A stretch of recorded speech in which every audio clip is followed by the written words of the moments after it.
질투. 누군가 벤츠를 타고 지나가더라도 아침에 일어나서 이렇게 말하는 사람은 없을 거예요. 자, 이제부터 질투를 느끼겠어. 라고요.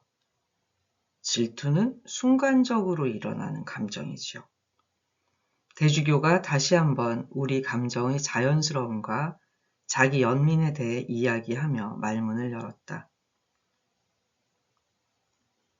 아침에 눈을 떴을 때 우리는 누구나 좋은 사람이 되고 싶어 해요. 그런데 이번 주만 해도 벌써 3번이나 누군가 메르세데스 벤츠라든지 혹은 다른 좋은 차를 타고 가는 걸 봤어요. 그 사람이 차를 타고 가는 걸 질투하지 않으려 애를 쓰지만 질투심이 순간적으로 올라와 버리죠. 비교는 아주 인간적인 현상이다. 아니, 인간적인 것을 넘어서 동물의 세계에서도 매우 자연스러운 현상이다. 달라이라마는 함께 얌전히 먹이를 먹던 개들도 다른 개와 자신의 먹이 크기를 비교하며 이빨을 드러내고 짖어내며 싸움을 하기도 한다고 설명했다. 하지만 질투가 엄청난 불만의 근원이 되는 것은 인간의 경우뿐이다. 티베트 불교의 가르침 가운데에는 타인과 관계를 맺는 일반적인 패턴이 삶에서 고통을 일으킨다는 말이 있다. 높은 자리에 있는 사람을 향한 질투, 동등한 지위에 있는 사람들과의 경쟁, 그리고 낮은 자리에 있는 사람들에 대한 경멸. 평등은 우리 유전자 깊숙이 박혀있는 감각이다.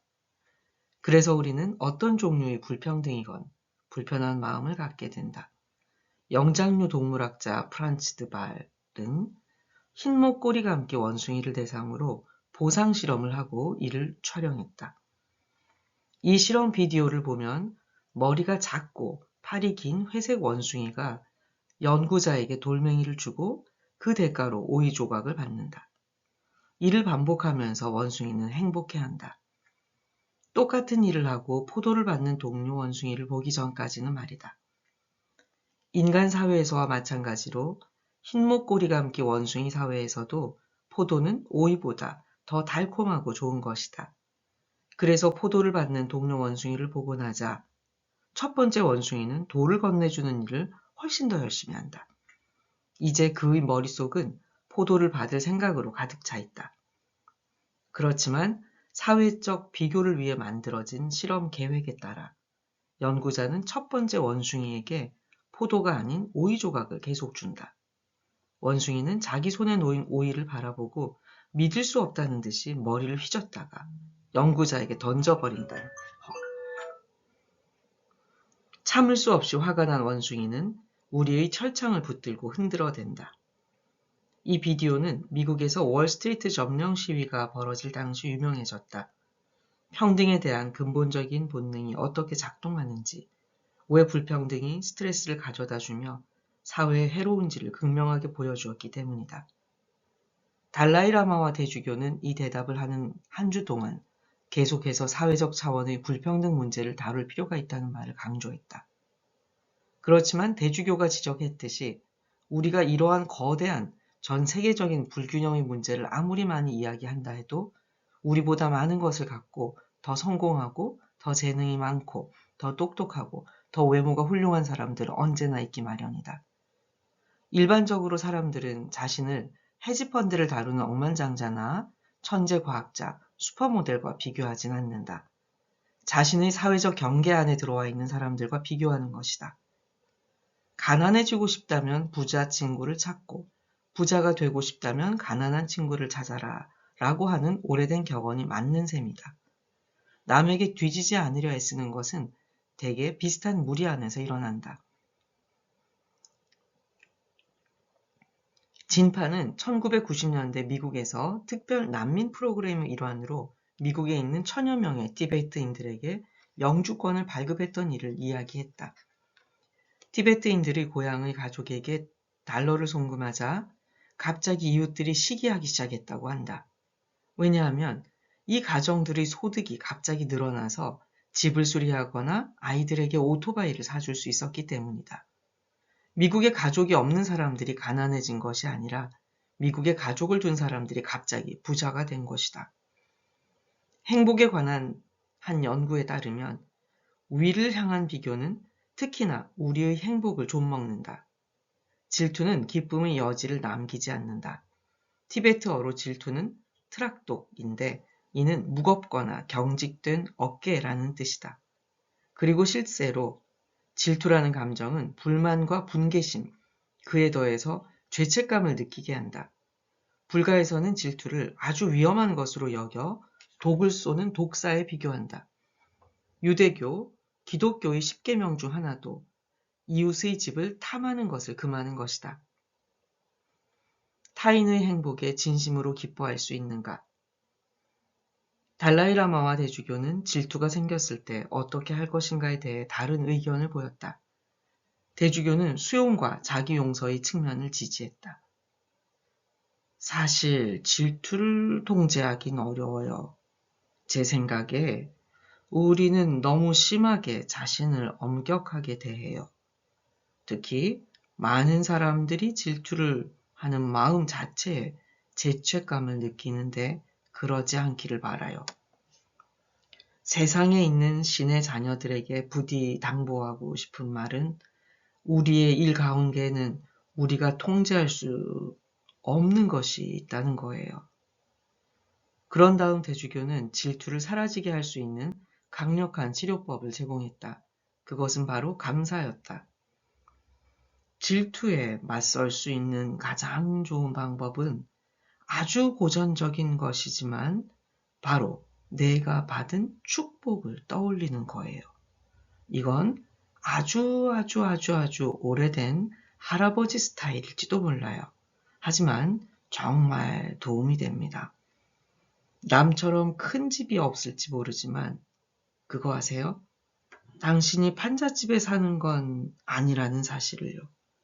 그러니 지금 가진 것에 대해 감사하는 것이 정말로 도움이 된답니다. 그리고 그는 또 다른 치료법을 일러주었다. 바로 동기부여이다. 질투를 한다면 그것이 자극제가 될 수도 있습니다. 질투 덕분에 나는 저 사람처럼 좋은 차나 집을 갖고 있지 않아. 그렇다면 그런 것을 갖기 위해서 열심히 일한다면 어떨까?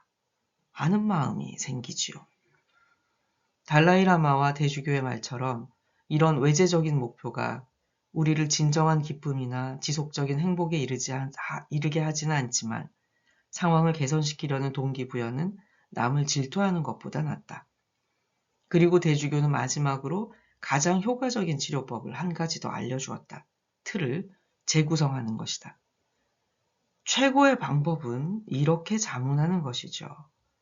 우리 가족은 2-3명 뿐인데 나는 왜 방이 7개인 집을 갖고 싶어 하는 거지?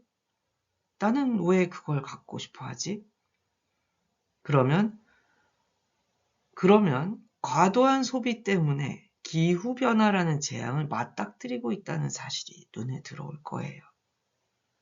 그러면 대신 작은 전기자동차를 구입하고 이렇게 말하겠죠. 아니, 나는 저렇게 사치스러운 차는 필요 없어. 혹은 원하지 않아 라고 말이에요.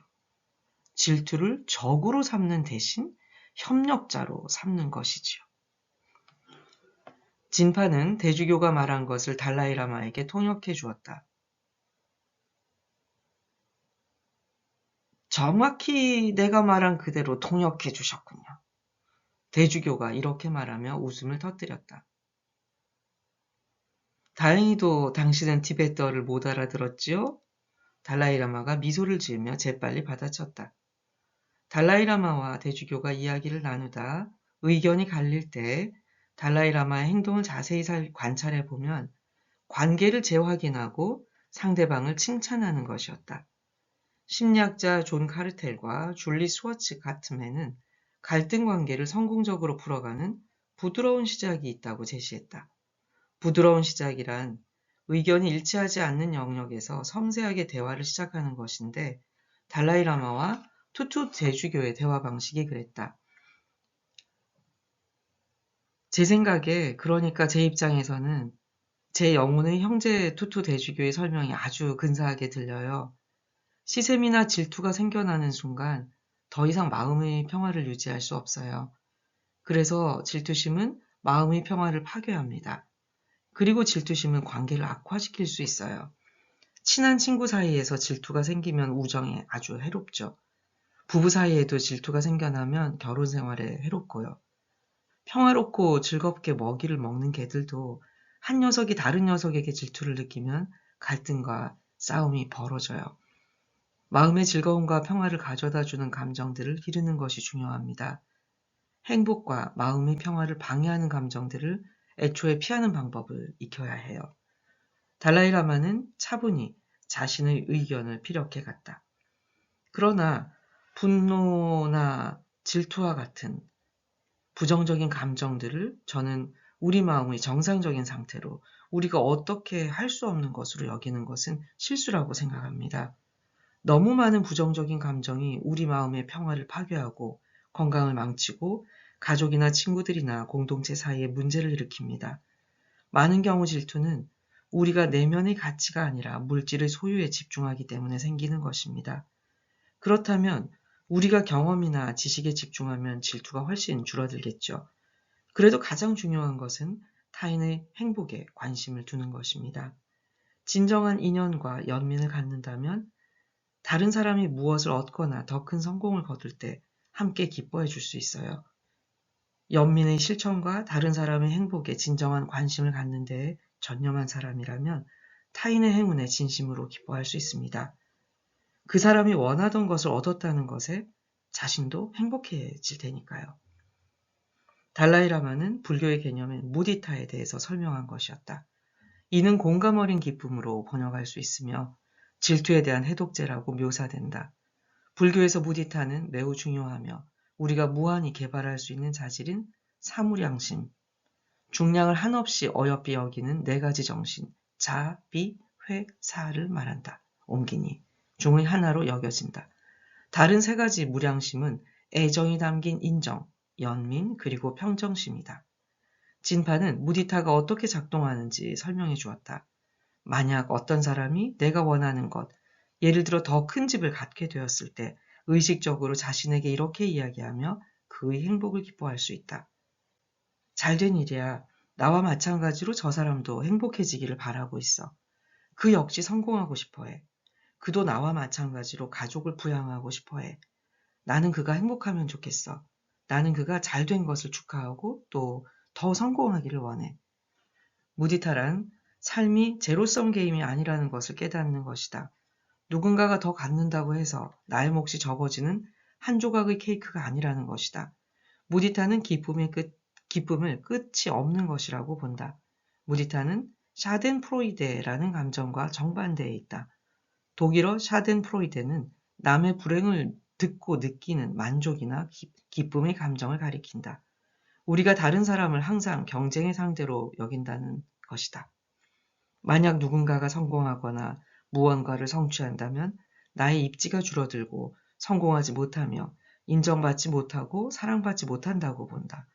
샤덴프로이데는 넘치는 질투가 낳는 자연스러운 결과이다. 반면 무디타는 넘치는 연민이 낳는 자연스러운 결과이다. 우리 모두 얼마나 아름다운가. 무디타는 상호 독립성 혹은 우분투에 대한 우리의 인식에 기반을 둔다. 대주교는 아프리카의 마을에서는 사람들이 서로 인사를 할 때 우리 어떻게 지내? 라고 표현한다고 말한다. 이러한 사고방식은 누군가의 성취나 행복을 현실적인 방식에서 우리 모두의 것으로 여기는 것이다. 대주교는 인간이 지닌 특별한 아름다움과 재능에 대해 감탄하며 이런 말을 자주 하곤 했다. 여러분 모두가 얼마나 아름다운지 한번 보세요. 그는 모여든 군중을 향해 이렇게 말할 것이다. 그러나 안타깝게도 많은 사람들이 자신의 생각에 따라 다른 사람을 깎아내리기도 하고 자신을 대단히 작고 미약한 존재로 바라본다. 우리의 상호 의존성을 기억한다면 자신이 정말 놀랍도록 거대하고 강한 존재라는 것을 발견할 것이다. 부처 때부터 전해오는 이야기 하나가 있어요. 달라이라마가 흥미로운 이야기를 시작했다. 어느 날 왕이 부처와 수도승들을 점심 식사에 초대했어요.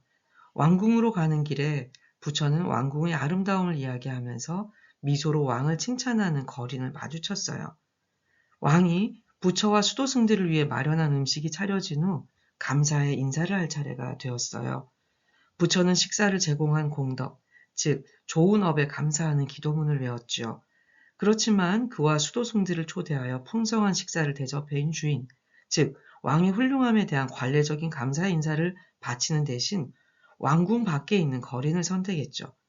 이에 깜짝 놀란 고위 수도승 가운데 하나가 왜 감사의 인사를 위해 거린을 선택했는지 물었어요. 부처는 이렇게 대답했습니다. 왕은 자신의 왕국을 자랑하는 자부심으로 가득 차 있지만 거린은 아무것도 갖고 있지 않았는데도 왕의 행운을 함께 기뻐했기 때문이라고요. 그 때문에 거린은 왕보다 더 많은 공덕을 쌓았다는 겁니다. 오늘날 태국에서도 식사를 제공해준 이의 공덕에 감사 인사를 하는 전통이 이어지고 있어요. 1970년대 초반 태국을 방문했을 적에 저는 저의 점심 식사에 초대받는 영광을 누리게 되었어요. 그곳의 노승 중 한 분이 기도를 드리고 감사 인사를 했어요. 다른 이의 행운에 함께 기뻐하는 것은 정말로 좋은 일이에요. 나는 달라이라마에게 물었다. 어떻게 하면 사람들이 무디타를 키울 수 있을까요? 먼저 우리가 공유하고 있는 인간애를 깨달아야 합니다. 세상 사람이 모두 인류의 형제 자매이며 누구나 행복한 삶을 위한 권리와 열망을 가지고 있어요. 그것은 영적 이야기가 아닙니다. 단순한 상식과도 같은 것입니다. 우리는 같은 사회의 구성원입니다. 같은 인류의 일부분이지요. 인류가 행복하면 나도 행복합니다. 인류가 평화로우면 각자의 삶도 평화로워져요. 마치 여러분의 가족이 행복하면 여러분도 기쁘듯이요. 만약 나와 그들이라고 명확하게 구분한다면 무디타를 실천하기란 어렵습니다. 우리라는 감각을 길러야 해요. 그러한 공통의 인간애나 인류의 하나됨에 대한 감각을 기를 수 있다면 자연스럽게 우리는 모든 사람들이 고통에서 벗어나 행복을 누리기를 바랄 것입니다. 행복을 향한 욕망은 모두가 공유하는 자연스러운 본성입니다. 다시 말하면 그것은 타인의 행복에 대한 관심이지요. 확실한 것은 질투는 결코 미덕이 아니라는 겁니다. 우리의 자기 성장이 비난으로 이어질 수도 있다는 점을 다시 한번 경고하며 대주교가 말을 이었다. 그렇지만 즉흥적으로 생겨나는 감정에 대해서 누군가가 죄책감을 갖게끔 만들진 않았으면 해요. 감정이 생겨나는 자체에 대해서는 많은 것을 할 수 없지만 그것에 맞설 수는 있습니다. 육체적인 질병 같은 거죠. 달라이라마가 주장했다. 예방이 최선이에요. 그렇죠. 만약 어떤 질병이 이미 진행되었다면 약을 먹는 것 외에는 다른 방법이 없지요. 마찬가지로 어떤 사람이 분노나 질투와 같은 강한 부정적인 감정을 발전시켰다면 그 순간에 대항하기란 어려워요. 그래서 최선의 방법은 수행을 통해 마음을 단련시켜 애초에 그런 감정들이 일어나지 않도록 방지하는 것이지요. 예를 들어 분노의 주된 원천은 좌절과 불만족이에요. 분노와 같은 감정이 가득 차 있을 때 잠재우기 위한 경험이나 지식을 동원한다 해도 그 감정을 막는 게 쉽지 않을 겁니다. 그 시점에는 마치 홍수가 난 것과 같거든요. 우리가 찾아왔을 때 이미 강이 범람하는 것을 막을 수 없어요. 우기가 찾아왔을 때. 우기의 사고를 막으려면 이른 봄부터 채비를 시작해서 강이 범람하는 이유가 무엇인지를 조사하고 재앙을 방지하기 위한 둑을 쌓아야 하죠. 이처럼 우리의 정신적인 건강을 위해서도 예방책들을 일찌감치 실천하면 좋아요. 그럴수록 더 쉽고 효과가 좋아요. 이미 아프기 시작하면 의사의 말을 기억하는 것도 힘들잖아요. 어떤 의사도 화를 낼수록 건강해진다고 하진 않을 겁니다. 혹시 당신 의사는 그렇게 말하던가요? 전혀요. 대주교는 달라이라마의 말에 동의했다. 의사들은 언제나 우리에게 휴식을 권하지요. 휴식을 취한다는 것은 마음을 진정시킨다는 거예요. 그러면 그러한 휴식을 방해하는 불안감을 떨쳐버리세요. 지나친 집착도 마음의 평화를 파괴할 수 있어요. 다시금 시샘과 질투라는 주제로 돌아가 달라이라마가 말했다. 아무리 훌륭한 침실과 욕실이 딸린 집에서 편안한 음악을 틀어두고 있다 해도 분노와 질투와 집착으로 가득하다면 결코 휴식을 취할 수 없어요. 반면 아무것도 없이 바위 위에 앉아 있다고 하더라도 마음이 완전히 평화롭다면 온전히 쉴 수 있겠지요. 진파는 초대 판첸 라마, 티베트 불교에서 달라이 라마를 잇는 제2의 지도자를 말한다. 아미타불의 화신으로 환생에 의해 후계자가 정해진다. 옮기니가 쓴 유명한 티베트 책 가운데 기억할 만한 글이 있다고 말해주었다. 진파는 무디타를 수행할 때 이 아름다운 기도문을 암송한다고 한다. 고통이라면 티끌만큼도 바라지 않습니다. 행복이라면 아무리 행복해도 결코 만족하지 않습니다. 이 점에서 다른 이들과 나 사이에는 차이가 없습니다. 다른 이들의 행복을 통해 기쁨을 얻을 수 있도록 축복해 주십시오.